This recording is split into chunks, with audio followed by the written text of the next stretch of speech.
Setelah mereka sembunyi, maka di antara Yajuj Majuj, kata Rasulullah, ada yang menggerak-gerakkan tombak mereka, lalu dilemparkan ke langit, dan ketika balik lagi ternyata sudah berlumuran darah. Maka mereka yang lain pun mengikutinya, dilemparkan semua tombak mereka dan semuanya kembali dengan berlumuran darah.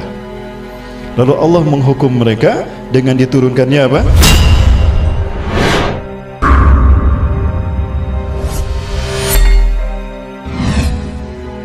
Sebagaimana Dajjal, Yajuj Majuj juga ada yang KW, ada yang ori. Ya, sebagaimana Dajjal kan, Dajjal juga ada yang AW, ada yang ori. Contoh yang KW apa dalilnya? Rasulullah menyebutkan, fi akhir zaman sayahruju dajjalun hum qaribun min salasin. Di akhir zaman nanti akan muncul dajjal palsu. Lah palsu bahasa kitanya apa? KW. Hum qaribun min salasin, jumlah mereka 30 orang. Kurang lebih 30 orang. Kulluhum yasumuna annahum nabiyyun, setiap mereka mengaku diri mereka itu nabi dan rasul. Wa minhum imratun, salah satu dari mereka perempuan ngaku nabi juga. Zaman sekarang ada tidak? Ada. Siapa? Lia Edan apa Lia Edan? Nah, itu dia. Itu Dajjal. Berarti Yajuj Majuj pun ada yang KW-nya. Kemungkinan besar Yajuj Majuj yang KW-nya ini, yang false-nya ini, false, yang tiruan, yang KW-nya ini adalah mereka yang sudah membantai kaum muslimin bangsa Arab sekarang. Lalu kapan Yajuj Majuj yang sesungguhnya akan muncul? Yajuj Majuj yang sesungguhnya akan muncul nanti setelah Nabi Isa alaihissalam turun. Mereka ini benar-benar bangsa yang kanibal. Ya. Jangankan sekelas ulama dan kiai, Nabi Isa saja tidak mau menghadapi Yajuj Majuj, saking dahsyatnya fitnah Yajuj Majuj. Sekelas Nabi Isa tidak mau menghadapinya. Lebih baik Nabi Isa dan para sahabat itu bersembunyi. Makanya ketika Nabi Isa turun setelah membunuh Dajjal, maka memerintahkan kaum muslimin bersembunyi bersama Nabi Isa. Tidak dihadapi itu yang namanya Yajuj Majuj. Berarti lebih hebat daripada Dajjal kan? Secara fisikly lebih hebat daripada Dajjal. Nabi Isa tidak berani menghadapi Yajuj Majuj. Kalau Dajjal dihadapin sama Nabi Isa kan? Dihadapin sama Nabi Isa. Nah itu tangkap. Ya. Dajjal. Berarti Yajuj Majuj secara fisik ini sangat berbahaya. Maka tidak mungkin Yajuj Majuj turun sebelum Nabi Isa turun.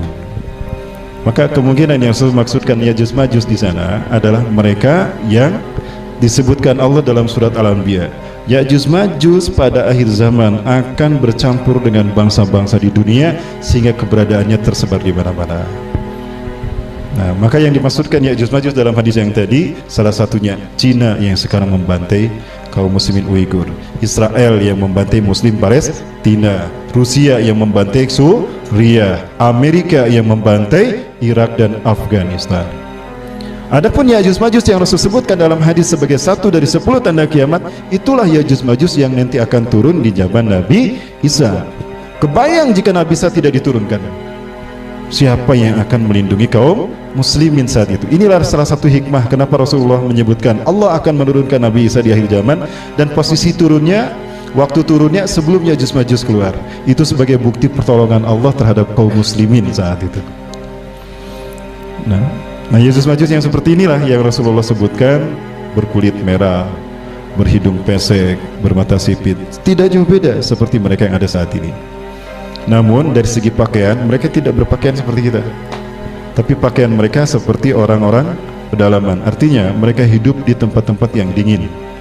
Rasul menyebutkan sandal mereka ada dari bulu, pakaian mereka dari berbulu. Artinya mereka menggunakan pakaian dari hewan, kulit hewan maksudnya. Nah, ini menandakan mereka dari bangsa-bangsa yang dingin. Itu daerah Cina dan Rusia. Nah, itu keyakinan para ulama, mereka masih terpendam di sana. Baik, Bapak-Bapak. Nah, ini pembahasan tentang Yajuj Majuj yang selama ini saya pegang, yang sebetulnya menjadi sebuah misteri bagi kita karena tidak semua ulama memiliki pendapat yang sama ya terkait dengan Yajuj Majuj tadi. Nah, semuanya bersembunyi, termasuk Nabi Isa. Maka Yajuj Majuj datang ke arah, mendekat ke arah mereka, dan mereka berkata, Yajuj Majuj, kata Rasulullah, semua manusia di muka bumi ini telah kita habiskan. Padahal yang dihabiskan maksudnya yang ada di sana. Masih ada orang-orang manusia yang ada di sana termasuk yang di Indonesia. Tapi bukan yang beriman, tapi mereka yang sudah tidak beriman. Karena pada saat itu orang-orang beriman itu sudah mengarah ke bumi Syam. Apakah di Indonesia tidak ada orang beriman? Sepertinya sudah banyak. Ada dua hal yang terjadi. Kalau bukan karena syahid akibat peperangan, mereka akan hijrah ke bumi Syam pada saat Nabi Isa sudah turun. Artinya ketika Nabi Isa sudah turun, apakah teras dakwah masih ada? Kayaknya sudah pindah ke Palestina. Amin. Pindah ke Palestina. Baik, masih ada sedikit lagi. Ya, nggak apa-apa, ini sekedar cerita, nggak apa-apa para muslimin. Ya, karena yang namanya Ya'juj Ma'juj ini cerita. Lanjut. Ya, setelah mereka sembunyi, maka di antara Ya'juj Ma'juj kata Rasulullah ada yang menggerak-gerakkan tombak mereka, lalu dilemparkan ke langit. Dan ketika balik lagi ternyata sudah berlumuran darah. Maka mereka yang lain pun mengikutinya, dilemparkan semua tombak mereka dan semuanya kembali dengan berlumuran darah. Lalu Allah menghukum mereka dengan diturunkannya apa? Ulat. Maka terjadilah hujan ulat dari langit, yang mana ulat itu menimpa mereka. Nah, Ya'juj Ma'juj mereka menundukkan kepala mereka. Ketika melihat ke atas ada ulat, lalu mereka menundukkan kepala mereka. Maka ulat itu pun masuk ke punduk-punduk mereka, kata Rasul. Maka dengan cepat ular tadi menjalar, ada yang ke otak mereka sampai ke jantung mereka. Maka ketika subuh harinya kaum muslimin selesai sholat subuh, Nabi Isa memerintahkan, keluarlah kalian, aku tidak mendengar banyak suara di luar sana. Ternyata ketika kaum muslimin keluar, Ya'juj Ma'juj sudah mati semuanya. Saking banyaknya Ya'juj Ma'juj saat itu, binatang ternak kita tidak ada yang bisa makan rumput karena sudah terkena darah-darah Ya'juj Ma'juj. Maka mereka pada akhirnya memakan daging-daging Ya'juj Ma'juj. Namun Allah memberikan berkah bagi manusia akhir zaman di zaman Nabi Isa. Ini berkahnya kedatangan Nabi Isa alaihissalam. Ternyata ternak-ternak yang memakan daging Ya'juj Ma'juj itu menjadi susunya menjadi banyak, daging mereka menjadi bagus-bagus, tebal-tebal. Maka makmurlah kaum muslimin. Itulah masa kritis terakhir yang dialami kaum muslimin di muka bumi. Setelah itu kaum muslimin akan beramai-ramai sholat di Masjidil Aqsa.